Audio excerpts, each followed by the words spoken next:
Love is a fairy tale they sell to people who can't afford power. Victoria didn't need a crown. She had balance sheets, she had contracts, she had a penthouse that floated over the city like a mausoleum for ambition. Every inch of that place was hers, including the man who slept in her bed. Jared, young, beautiful, financially neutered. She kept him the way rich people keep rare animals, fed, groomed, and utterly dependent. He wore expensive suits she paid for, smiled with teeth she bought, lived inside walls that belonged to her name. Even his silence was on her tab. The money was the leash. One morning his cards went dead. No warning, no fight. Just a quiet little humiliation at a cafe when the payment terminal chirped decline, and the barista's eyes slid over him like he'd suddenly become transparent. That was Victoria's style. No shouting, just small surgical cuts that bled pride. When he got home, she was waiting. "Did you enjoy your walk?" she asked without looking up. "It's good for men like you to remember how far the ground is." Men like you.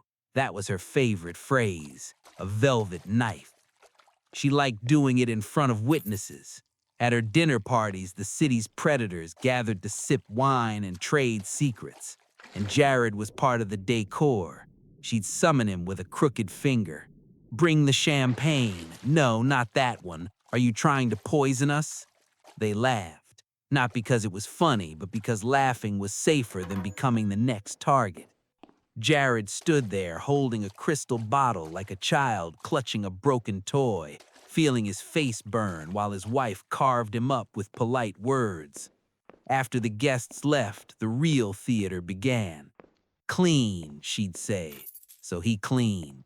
Marble floors on his knees, bathrooms that already shined. She didn't want dirt gone, she wanted him small. A man scrubbing a floor long enough starts to internalize gravity. You forget how to stand straight when you're always bent. Victoria watched him sometimes, sipping wine, smiling. This wasn't marriage, this was ownership. And inside Jared, something ugly was waking up. Humiliation doesn't crush everyone. Some fold, others ferment. Anger, when you trap it long enough, turns into something acidic. It eats through whatever's holding it. He stopped dreaming. He started calculating. That's when he called Silas. Silas was a ghost from a poorer, dirtier past. High school, back when Jared had nothing, but at least it was his nothing. Silas had been the boy with the silver tongue and dead eyes, the kind who could make you trust him right before he took everything not nailed down. Now he was a professional seducer, a confidence man in tailored suits. He answered with a laugh. "How's the golden cage?"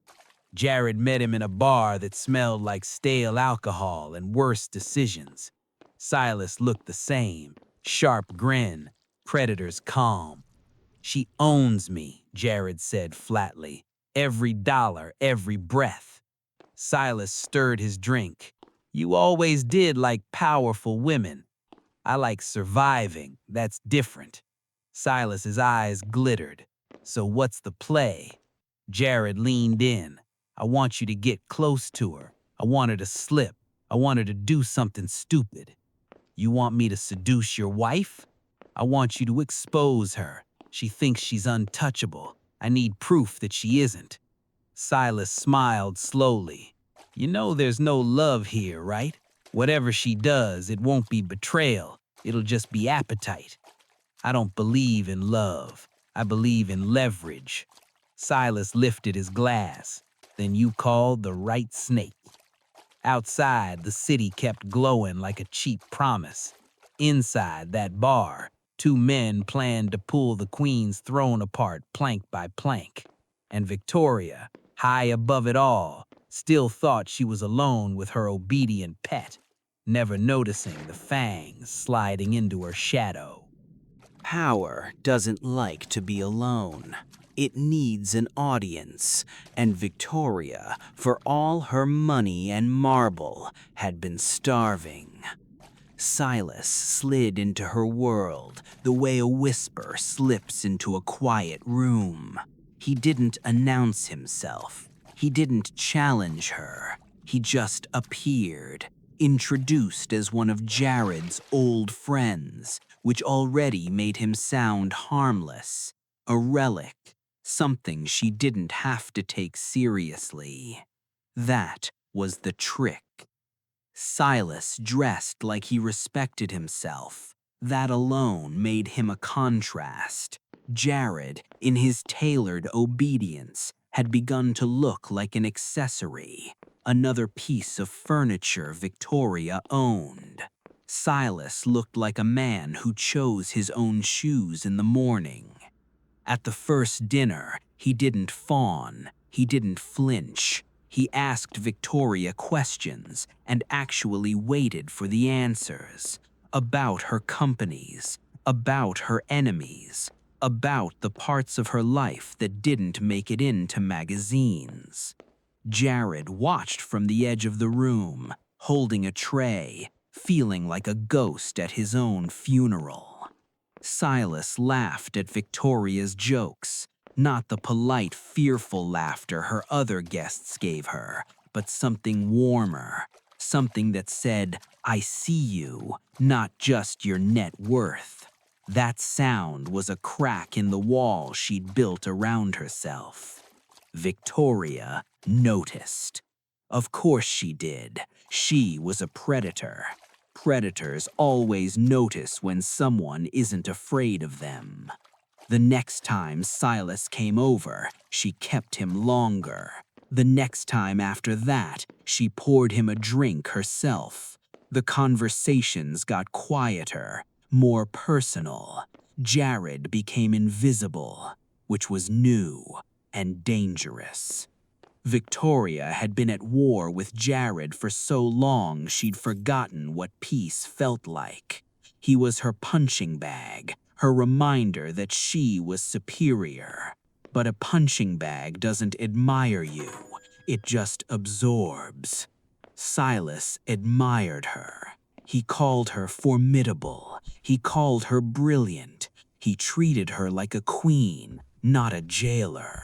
And that did something to her. It softened the edges of her cruelty, made her sit a little straighter, made her look at him the way powerful people look at mirrors they like.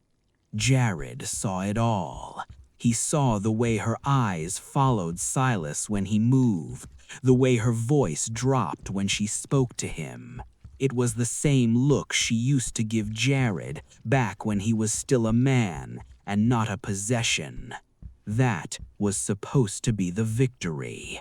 So why did it feel like acid in his stomach? Triumph and nausea are close cousins. One tells you you're winning, the other tells you the cost. The night it finally happened, the house was quiet in a way that felt intentional, like the walls were holding their breath. Rain ticked against the windows, soft and steady, washing the city into gray streaks. Silas was there for dinner. Wine flowed, words softened, laughter became intimate. Victoria leaned closer than she needed to. Silas brushed her hand and didn't pull away. Every move was slow, deliberate, like a card trick meant to distract you from the knife. Jared excused himself early. He said he had a headache. Victoria didn't even look up. He waited upstairs in the dark, phone in his hand, screen black, heart beating too loud. Below him he could hear muffled voices, a door closing, footsteps, silence thickening. Betrayal doesn't make noise, it breathes. The house creaked, the rain whispered. Somewhere beneath him, the woman who owned him was forgetting he existed. Jared sat on the edge of the bed, feeling something twist inside him. This was what he wanted: proof, leverage, a weapon. So why did it feel like watching someone else bury his body? Time stretched. The quiet became unbearable. Then, finally, a sound, soft, unmistakable. The kind of sound that tells you two people have decided to cross a line and pretend it isn't there. Jared's thumb hovered over the screen. Ready. Some men think revenge tastes sweet. They don't tell you it also tastes like blood. Your own. Every trap has a moment when it snaps. You don't hear a scream, just a quiet final click. Jared chose the morning after. Victoria stood in the kitchen, wrapped in a robe that cost more than most people's rent, staring into a cup of coffee she hadn't touched. Her face was pale, eyes hollowed out by a night she didn't want to remember. Guilt clung to her like a second skin. Jared didn't raise his voice. He didn't have to. He slid his phone across the marble. She picked it up, watched, listened. Whatever she'd been bracing for wasn't this.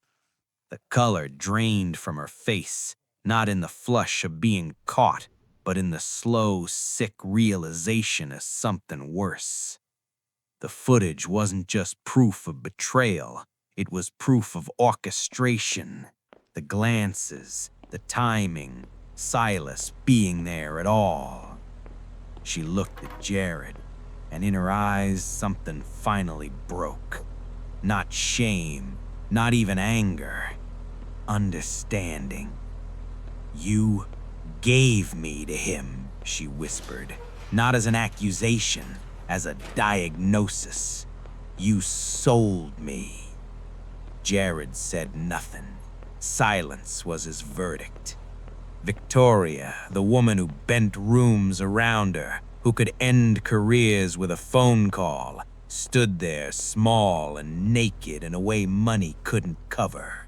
She had built her power on controlling others, and now she realized she was nothing but currency.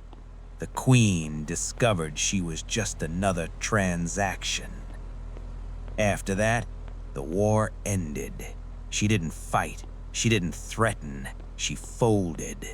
The credit cards came back. The staff returned. The dinners resumed. Jared's life of silk and excess was restored, not out of love, but out of something far more corrosive: shame. Victoria moved through the house like a ghost wearing expensive clothes. She spoke softly now, asked before she touched, apologized when she didn't need to. The woman who once crushed him with a glance now flinched when he raised his voice. Jared had won. He had the money, the respect. The leash was in his hand now. But victory has a funny aftertaste. Every time he spent her money, he thought of Silas. Every time he looked at Victoria, he saw the night she stopped being human and became merchandise. She stayed. She didn't leave. In her own twisted way, she still loved him, or whatever passed for love between people who only knew power. She had kept him because she wanted him. He had kept her because she was useful. That was the difference. That was the rot. Years went by. The house stayed quiet. The wealth kept flowing. But the woman in it was gone. In her place was something hollow-eyed and obedient, a shadow that walked and spoke, but never quite lived. Jared got everything he thought he wanted, and lost the only person who had ever chosen him. Some men think winning means taking the throne. They don't tell you the throne is made of bones, and the first one under it is usually the woman you loved enough to destroy.